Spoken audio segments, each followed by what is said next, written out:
Today's lesson in enVision Math has to do with this beauty. No, this isn't Gertrude. This isn't even dealing with Charlotte's Web.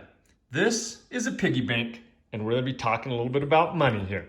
So we are looking at lesson 15.1. Let's move the money out of the way. And we're looking at numerical patterns. Now we're going to skip the first part because that all has to do with problems on the prior page. And we're going to go right down to independent practice. Now remember, we're looking at patterns.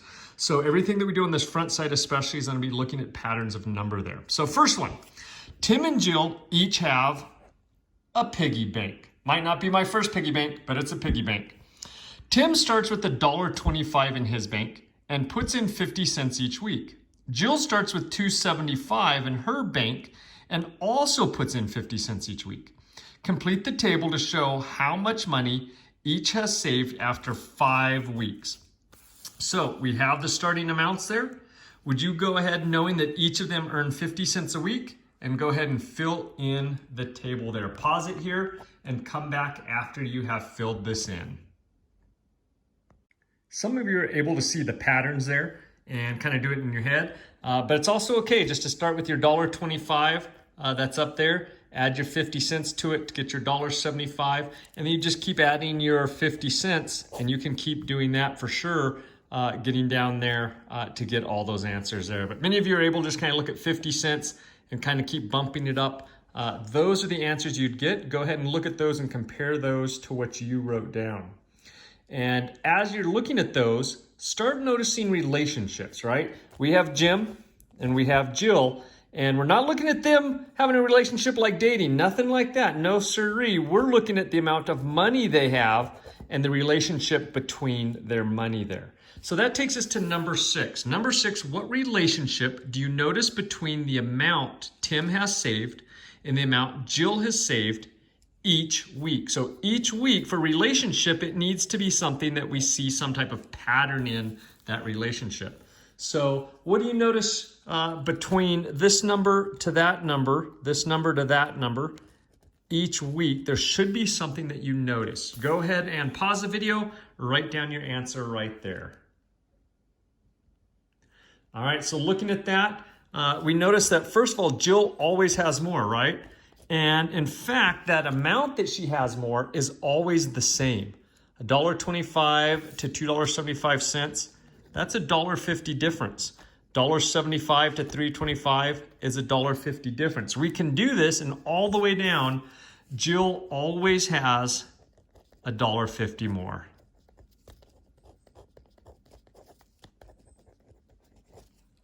All right, going to number 7. If Tim and Jill continue saving in this way, how much will each have saved after 10 weeks? Explain how you decided. This is important. There's a couple ways to do this. One way is a little easier than the other, but there's a very common way that you can definitely do that. So we got up to week 5. You need to go all the way down somehow to figure out how much at week 10. Go ahead and pause the video here and come back to see how you did. All right, looking at this, our answer is that Tim is going to have $6.25. And Jill is going to have $7.75.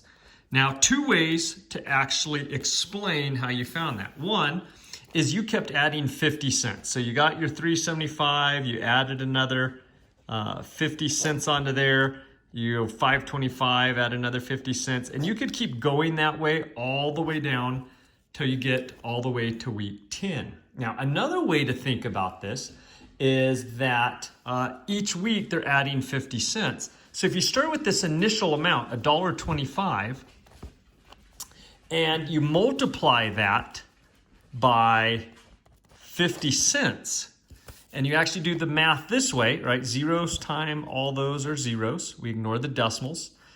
We put our X or 0. 5 times 5 is 25. 5 times 2 is 10, plus 2 is 12. 5, 6. We add this up, we get 6250, but we had 2 spots over for decimals there.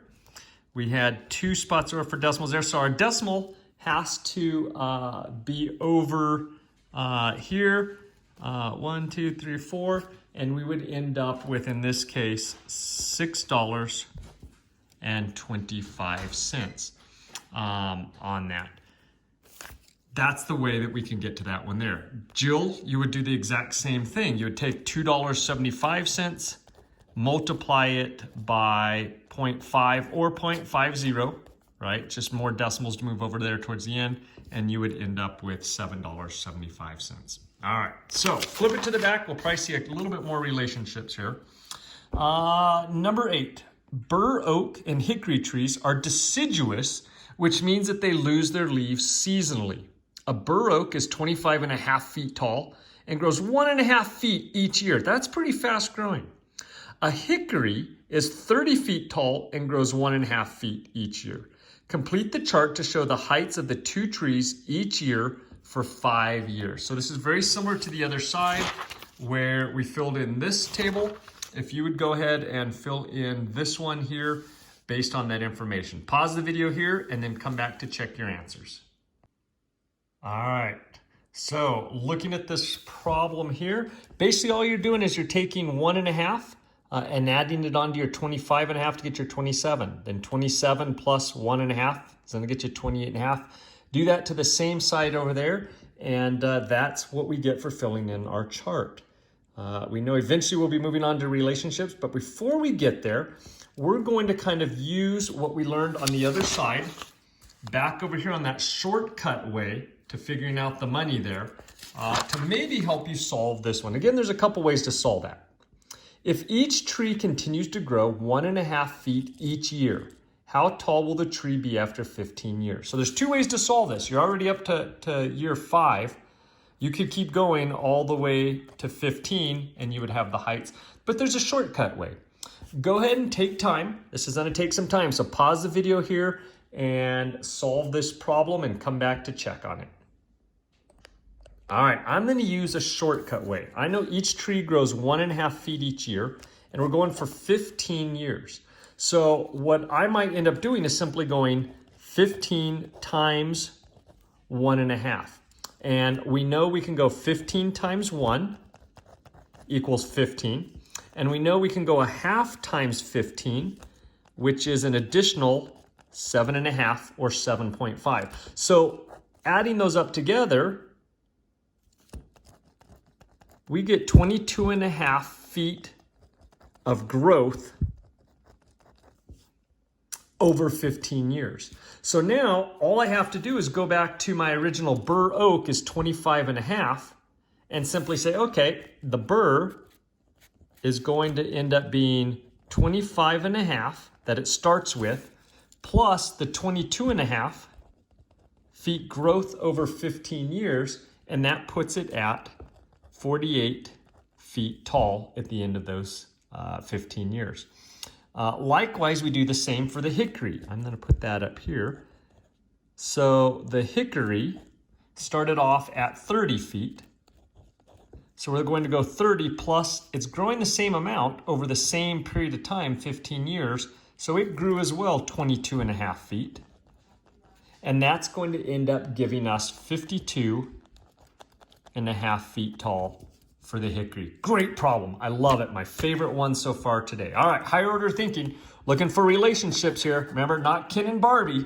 We're looking for relationships in mathematics. What relationship do you notice between the height of the bur oak and the height of the hickory each year? There's hints on the other side. Pause it here. Maybe go back to the other side of the worksheet and look at that, and then hit play when you're ready to correct it. All right, when we're looking at a relationship, we have to look between the numbers here. So looking between these numbers, so 25.5 to 30. Hickory's bigger. Here the hickory is bigger. Hickory is always bigger, okay? How much bigger is it? Well, when you start adding this up, this might be an easy one to start with. 27, 28, 29, 30, 31, and a half is gonna be 4.5. So we have 4.5 foot difference. And when you look at that, it's that each and every time. So the hickory is always 4.5 feet taller. Hickory is always 4.5 feet taller. When we go to explaining that, you'd probably explain that you ended up maybe looking at the difference between the two numbers there. But why is it always 4.5 feet taller, right? Why is it always 4.5 feet taller? Well, it started off being 4.5 feet taller, and they grew the same amount each year. They both grew 1.5 feet height each year onto that. So that's why it always stayed at 4.5 feet taller. All right, moving on to number 11. Those of you who like checkers or chess. Each small square on the chessboard is the same size. So we're looking at the white is the same size as the black in every single one of those. The length of a side of a small square is 2 inches. What is the area of the chessboard? Explain. So we're looking for the area here, okay? Take some time, do a little bit of reasoning there. Pause the video and come back to check it. All right, looking at the answer. The answer is 256 square inches. Now, how do we find that? Well, we know that the length of each one is 2 inches. So we know that that's 2 inches, 2 inches, 2 inches, 2 inches, 2 inches, 2 inches, 2 inches, 2 inches. So the total length of this side is 2, 4, 6, 8, 10, 12, 14, 16. 16 inches is how long that side is. It should be a perfect square. 2, 4, 6, 8, 10, 12, 14, 16 inches on that side, going that way. And so we could go 16 times 16. 6 times 6 is 36. We get 96. Put our X or 0 since we move over. 1 times 6 is 6. 1 times 1 is 1. We end up getting 6. 9 is 15. 256 square inches. That's just one strategy. There's several others that you could do as well. You could figure out the area of one of those and then multiply those by how many are on there. Lots of ways to solve that. Number 12, Jessica has saved $50. She will add $25 to her savings each week. Ron has saved $40 and will add $25 to his savings each week. How much will each person have saved after 5 weeks? Go ahead and pause the video here and solve this and then come on back. All right, so Jessica saved $50. She's gonna add $25 to it each time. So you might start with 50 and we're gonna add $25. We're going for 5 weeks. So probably end up just keep adding the 25, 1 week, 2 week, 3 week, 4 week, plus another $25. We have a group of 100 right there, a group of 75 right there. How much will each person have saved? So Jessica should end up having $175. So we can come over here, ignore that one, ignore that one, ignore that one, and probably get the right answer without even going to Ron. You could solve this the same exact way with Ron, except then you're gonna start with $40 saving with and adding 25 to it. But your answer is C that you end up getting. All right, last one. Which of the following statements are true? Okay, statement, so there might be more than one there. Go ahead and pause the video, read through those, and shade in those that are correct. All right, let's look at this.